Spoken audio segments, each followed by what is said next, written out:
What you're about to see is flat out crazy. A guy throwing himself out of a plane 5,000 feet up without a parachute. Travis Pastrana makes a living coming up with new and ever more bizarre ways to risk his life. And he has a posse of daredevil mates who've tagged along for the ride. They call themselves the Nitro Circus. It's not the kind of circus that any sane person would want to run away to. I've got the bumps and the bruises to prove it.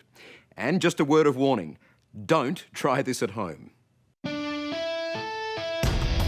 What you're about to see is either sheer madness or the ultimate daredevil stunt. Probably both. The bloke with the bare chest is Travis Pastrana, and he's just leapt from a light plane without a parachute. Travis may not be a household name, but to his millions of young fans, he's an adrenaline-charged legend. I just got his socks all wet. Anyone ever told you you're part mad or a lot mad? They always say, if your friend jumps off a bridge, would you too? Depends on if he popped up at the bottom, probably. So you'll give anything a go? Most anything. And he's not kidding. At 26, Travis has become very famous and very rich as the hyperactive ringmaster of his own travelling circus. My goal in life is to never grow up, never have a real job, and so far I'm 100%, so. This isn't a real job? No, heck no. And if you think he's bonkers, wait till you meet his crew. Oh, it's broken. Oh, it burns. It doesn't even feel like my ankle. I think my leg's broken.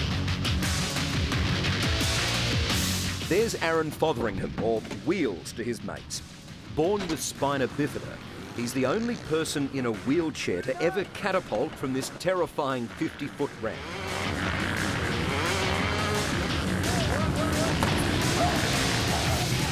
The scale stops at 10? Stops at 10. You locked up, huh, bud? Oh, it hurts pretty bad. Probably like a 7.5. Then there's Jolene Van Voigt, who'll follow Travis just about anywhere, including into the Grand Canyon on the back of his motorbike. With some of the stunts we do, if it goes wrong, it's going to go really wrong. And that's what makes it entertaining. And that's what I think is the big thrill and draw to us, for the average person, or even an extreme person. They're crazy, there's no doubt about that, but they're professional. Like the best stuntmen in Hollywood, they spend hours every day going through their moves. Oh, and it doesn't always work out right. We were granted special access to this dirt compound just outside Los Angeles, where Travis and his team risk life and limb in pursuit of a better, bigger, and more bankable stunt.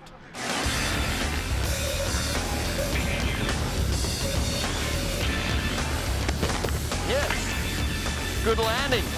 Is there any limit? Is there anything you wouldn't do? There's definitely limits. I think the only person that doesn't have limits is probably Travis.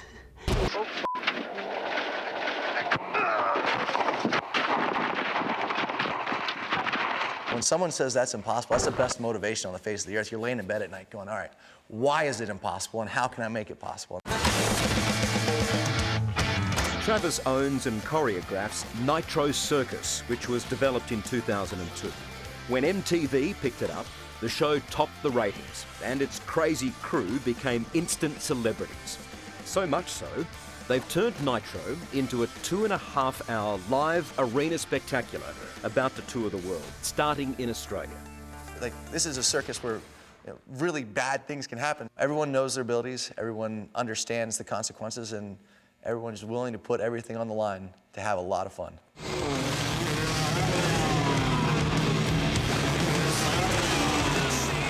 It's a very different circus, isn't it? It's not elephants and acrobats and clowns. No, it's a bunch of half-wits having fun. Today, the circus troupe is rehearsing for their very first live show. You can't help but cringe every time they launch themselves off that ramp. especially when Wheels takes flight. Oh my God! You're doing it for you, or do you like the fact that there's a bit of a message in what you do as well? By jumping this ramp and doing flips over it or whatever tricks I'm doing, I think that will just totally inspire kids and cheers to, if I'm jumping a mega ramp in my wheelchair, why can't they just get out and do stuff, Do you get nervous watching him? Oh, I get nervous watching everybody else for sure, but especially Aaron. I mean, he's ridiculous, absolutely ridiculous. Travis knows only too well the sheer guts it takes for Aaron to fly off that ramp. 12 years ago, while performing a dirt bike trick, he went from 80 kilometres an hour to 0 in less than a second. The impact was sickening.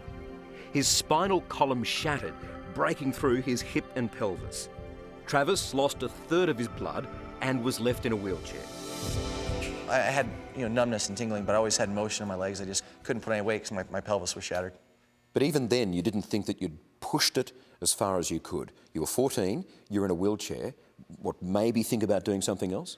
Even at that moment, even laying in the hospital, like almost bled to death, just shattered, knowing you're gonna be in a wheelchair. I was like, this is what I want to do, and I can't wait to get back on the bike. That's awesome. That's awesome. Travis's mum, Debbie, has been there for every fall and every hospital admission. She hasn't missed an event since he started competing.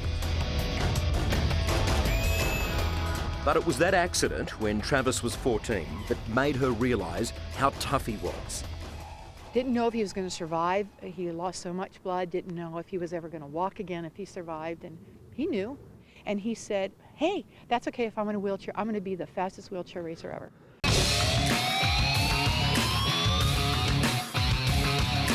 Amazingly, Travis recovered and became the world's best motocross champion, a superstar who's become a multi-millionaire.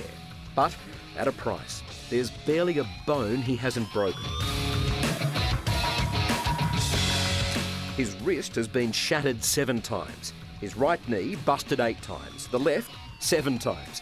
His tibia has cracked 4 times. His shoulder separated 3 times. And concussions, well, they total a mind-blowing 25. And off the bike, not surprisingly, he moves like a man twice his age. There's a lot of stuff that's impossible to me, mostly because I'm fused and broken so bad I don't bend very well. But no, it's all about going out there and pushing. You got a pretty amazing son. He owes me a facelift. I told him, I said, you stress me so out, you owe me a facelift. He's like, yeah, right, Mom.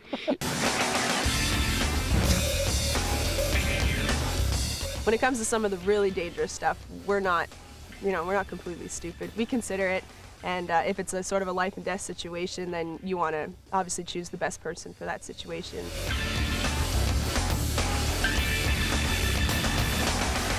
Like Travis, Jolene Van Voigt loved flirting with danger from a very young age. Given her first bike at 11, she was hooked, eventually winning motocross events around the world.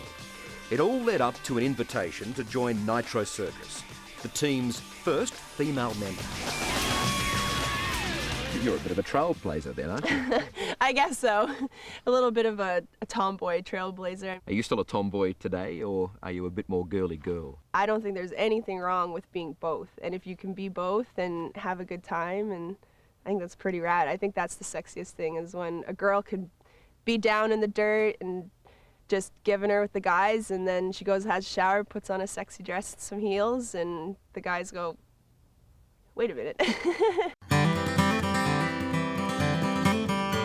It may look like sheer madness, but there's money in mayhem. Travis invited me to his house just outside Washington, D.C.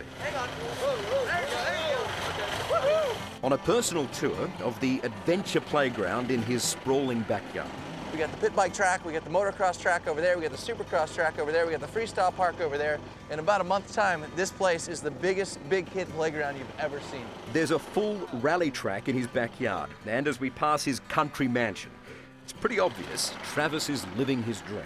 It's just so cool to come from this, just full on redneck, full backwoods, having fun, and then all of a sudden you're you're in the front of like 100,000 people just screaming, and you're like, all right, this is cool. This is pretty fun. That's called showtime. Showtime. Game on. But I had a show of my own awaiting. Travis and his team were determined that I joined the circus, at least temporarily. Thanks, Joe. Oh, no, big coward, big coward. Don't be a coward, be excited. Because you, my dear sir, are going to put this on. Rightio, Have a all seat right. in this lovely chariot next to Greg Godfrey while he hucks you off of a ramp. Hucks me off a ramp. Exactly. And before I could say no thank you, the ride of my life was underway. Oh, good Lord, why am I doing this? Oh, jeez. Thankfully, a successful and safe landing. But if I thought the danger was over, I was very wrong.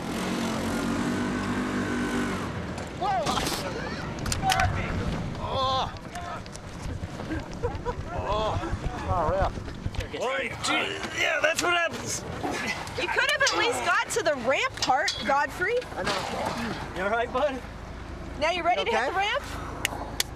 Okay, we got. That's what they talk about joining the circus, right? Far out. Okay, well, so Jesus. we'll brush you off and we'll start all over again. I made a full recovery, but I'd had a taste of what drives these action athletes. Fear is part of the game. They say if you're not scared, you get stupid. And they know what they do is downright terrifying. That's exactly why they're so popular. Without the adrenaline, there's simply no show.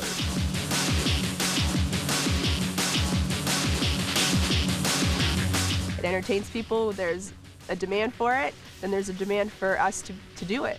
And if there's a demand for us to do it, we have a job. Are you alive? Are you alive? I'm fine. How are you? Holy shit, that was a hell of a ride. Hello, I'm Tara Brown. Thanks for watching 60 Minutes Australia. Subscribe to our channel now for brand new stories and exclusive clips every week. And don't miss out on our extra minutes segments and full episodes of 60 Minutes on 9now.com.au and the 9Now app.